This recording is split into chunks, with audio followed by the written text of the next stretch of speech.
Olá, seja bem-vindo a mais uma aula de gramática.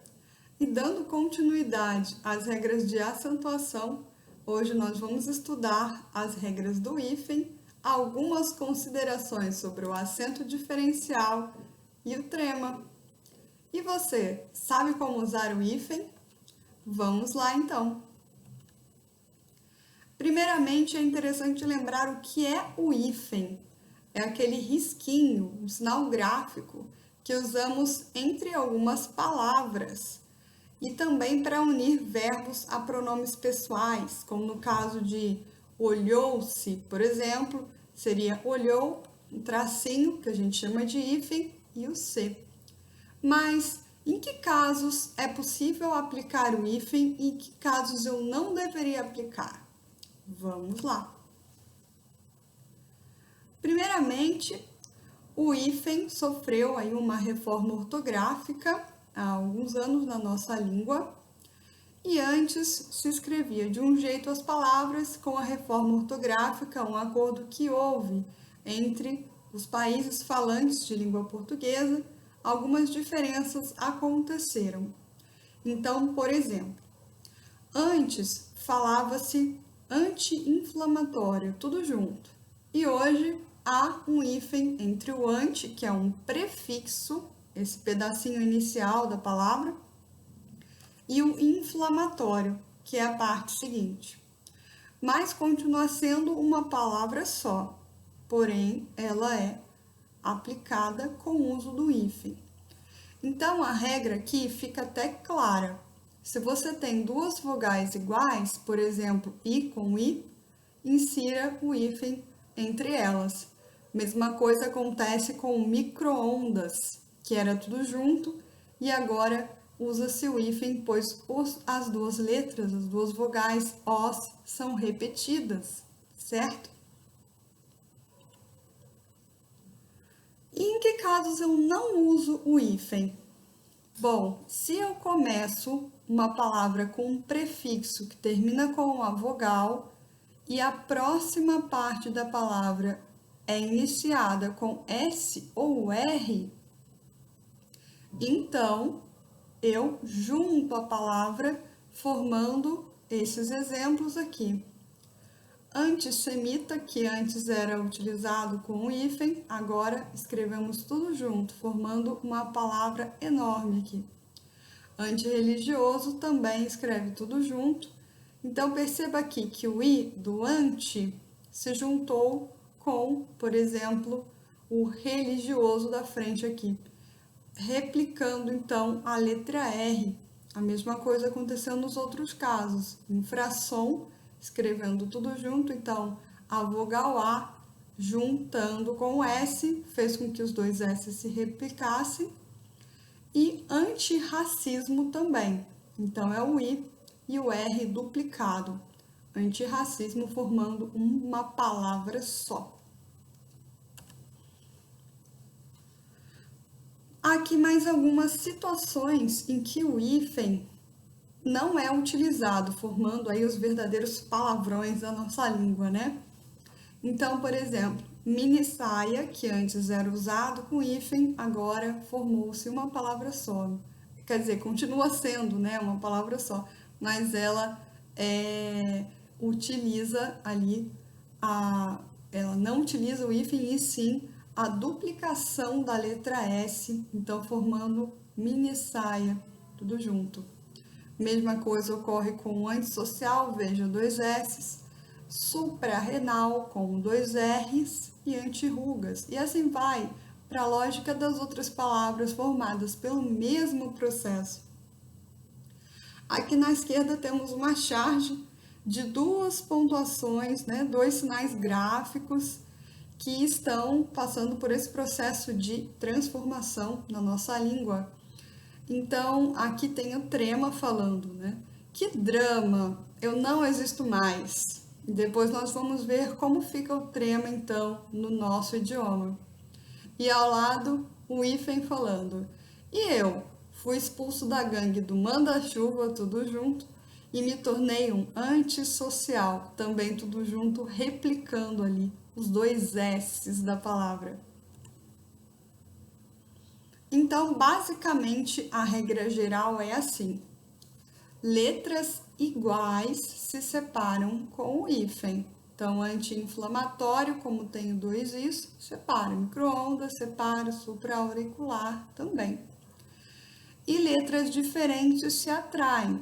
A palavra autoescola, por exemplo, videoaula, extraoficial, semicírculo, todas essas em que as letras das extremidades são diferentes.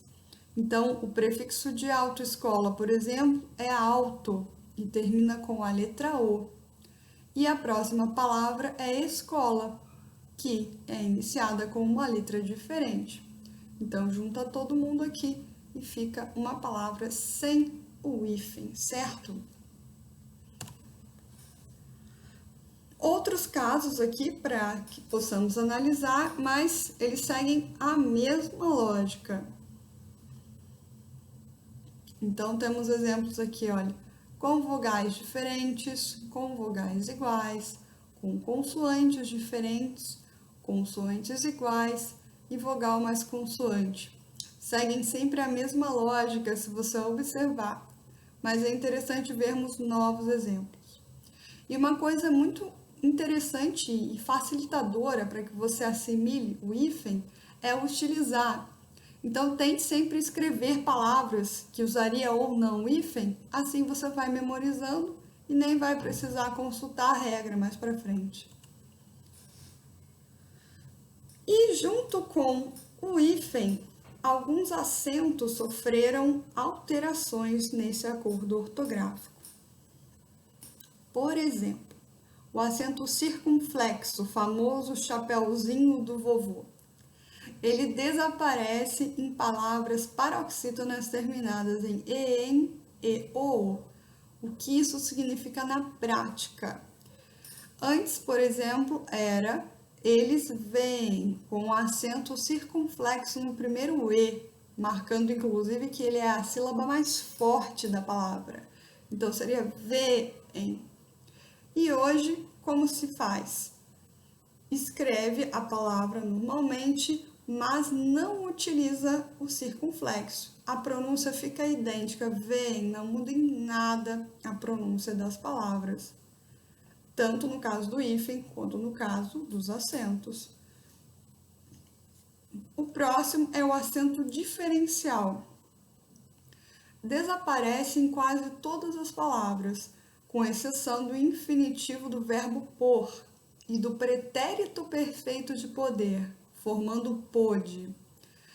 Essa questão do pretérito perfeito é para diferenciar do presente.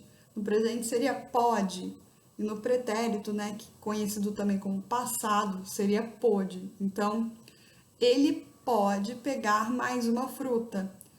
Isso no presente. No pretérito seria ele pôde ontem pegar mais uma fruta. Para poder diferenciar o som do pode e pôde, continua usando o circunflexo. E também para o verbo pôr, certo? Então, ali, pôr a mesa continua igual pôr a mesa com acento circunflexo, no sentido da ação de pôr, do verbo pôr. E o verbo para, por sua vez, mudou. Então, era assim, para com acento da ação de parar, e agora não se utiliza mais o acento, então ficando o trânsito sempre para, ação de parar. Fica igual a preposição para. Vamos ver esse caso novamente mais à frente. E desaparece também o acento agudo nos ditongos abertos, como esses casos aqui, assembleia, ideia, e aí fica todo mundo sem acento, mas a pronúncia, repetindo, continua igual. Você não vai falar ideia só porque não tem acento mais, né? Então, vai pronunciar do mesmo jeito, porém sem o uso do acento. E também nos hiatos, vamos ver aqui. Feiura, por exemplo, era com acento antes, porque você tinha ali a sílaba fei, depois u, depois ra. Isso fazia com que o U devesse receber acento, mas agora é totalmente sem acento, então feiura, mas a pronúncia fica idêntica à anterior. Mais alguns casos desses que citamos antes ali, né? Então, as letras ali repetidas, né? Abençoo, leem, perdoo, vem, todos eles sem acento. Antes havia acento, mas agora não há mais. E embaixo há uma observação ali. Continuam acentuados ele vê e eles vêm, ou eles têm. No caso do eles vêm e eles têm, é para poder diferenciar do tem no singular. Então, por exemplo, se eu falar, eles têm 10 reais, quer dizer que é um plural, um número que indica mais de uma pessoa que tem determinada coisa. Aí eu tenho que colocar o acento circunflexo.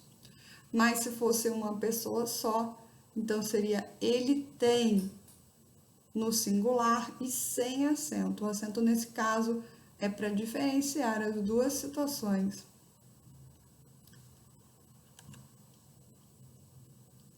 Aqui mais alguns exemplos também já citados, mas só para poder ficar mais claro para você. Eu vou para casa, olha só, a preposição nesse caso, né? O verbo seria vou, então a preposição é para nessa oração. E aí, nesse caso, não usamos o acento. A mesma coisa se o verbo for para. Ela não para de chorar. Seria a ação de parar também sem acento, assim como a preposição. As duas ficam iguaizinhas, mas uma é da classe da preposição e outra é da classe dos verbos, das ações, né? O mesmo acontece aqui com outros casos, olha. Vou pelo morro, vou pela estrada. O pelo do gato é macio e eu pelo e ele pela a cabeça. Nesse caso também todo mundo aqui sem acento não utiliza-se mais para diferenciar, exceto no caso do verbo pôr, como já foi falado lá atrás, certo? E aí então as palavras que são derivadas, como por exemplo para-brisa, para-raiz, vão seguir a mesma lógica e vão também abdicar do acento nesses casos. Então, para-brisa sem acento e para-raio também. E o trema? Você sabe o que é trema? Talvez você já tenha lido alguns livros ou visto até nomes de marcas que utilizam esses dois pontinhos em cima de algumas vogais. No português, nós utilizávamos isso em cima da vogal U, formando a palavra, por exemplo, linguiça ou consequência, justamente para fazer esse sonzinho gui. Então, linguiça, consequência. E agora, o trema não é mais utilizado em nenhuma situação, exceto se a palavra for um substantivo próprio e já tiver sido registrada dessa forma. Por exemplo, temos aqui Citroën, que é uma marca, e Milleriano, que vem da palavra Miller. Aqui no canto direito inferior temos Miller e também temos Binchen, que tem o trema no U, porque essas palavras foram registradas dessa forma e são nomes próprios de outro idioma, que não é o idioma da nossa língua portuguesa. Mas no caso das palavras de origem, do grupo das palavras da língua portuguesa, você não vai mais utilizar o trema. Isso acontece entre os países falantes da língua portuguesa, que são alguns países da África, fora Portugal, Brasil. Então, essa palavra que antes usava trema não existe mais esse sinal gráfico sobre ela. Porém, a pronúncia continua igual. Então, por exemplo, a palavra sagui, aqui o saguizinho embaixo do nosso exemplo, Você não vai pronunciar sagui só porque não tem o trema, certo? Então, continua pronunciando sagui, mas sem o trema. Linguiça, mas sem o trema. Consequência, sequestro, tranquilo. Tudo normalmente, porém sem o uso desse sinal gráfico. Vamos então testar alguns conhecimentos agora. Quanto ao emprego do hífen, marque a alternativa incorreta. Dê um stop no vídeo e volte para ver a resolução. E se você marcou autoescola, acertou. A palavra autoescola, como tem um prefixo terminado em o, que se junta à palavra escola, como são letras diferentes, o e e, a palavra se torna sem o hífen, autoescola, tudo junto. Mais uma questão. Marque a alternativa que possui a mesma regra do uso do hífen da palavra composta porta-malas. Em seguida, explique as regras de uso do hífen das demais palavras. Vamos assinalar primeiramente essa que tem a palavra composta do porta-malas. Qual será a semelhante a ela? Pense na resposta e volte no vídeo para poder ver a resolução. Se você selecionou desmancha prazeres e guarda-roupa, acertou, porque justamente a palavra porta-malas utiliza um verbo como primeira palavra e depois um substantivo. Assim, o mesmo acontece em desmancha prazeres e guarda-roupa. Os dois são formados por um verbo primeiro, desmanchar, e o verbo guardar. Então, aqui nesse caso, nós empregamos o hífen com certeza. E uma última para fechar. Qual das alternativas são ou é correta quanto ao uso do hífen nas palavras abaixo? Dê stop no vídeo e volte para ver a resolução. Se você marcou, então, semi-reta, interregional e anti-inflamatório, acertou. Essas são as palavras que estão escritas de forma correta no exercício. Muito bem, então, parabéns por ter chegado até aqui. Continue estudando e praticando, que esse é o melhor jeito de memorizar as regras de acentuação e uso do hífen. Bons estudos para você! E até a próxima!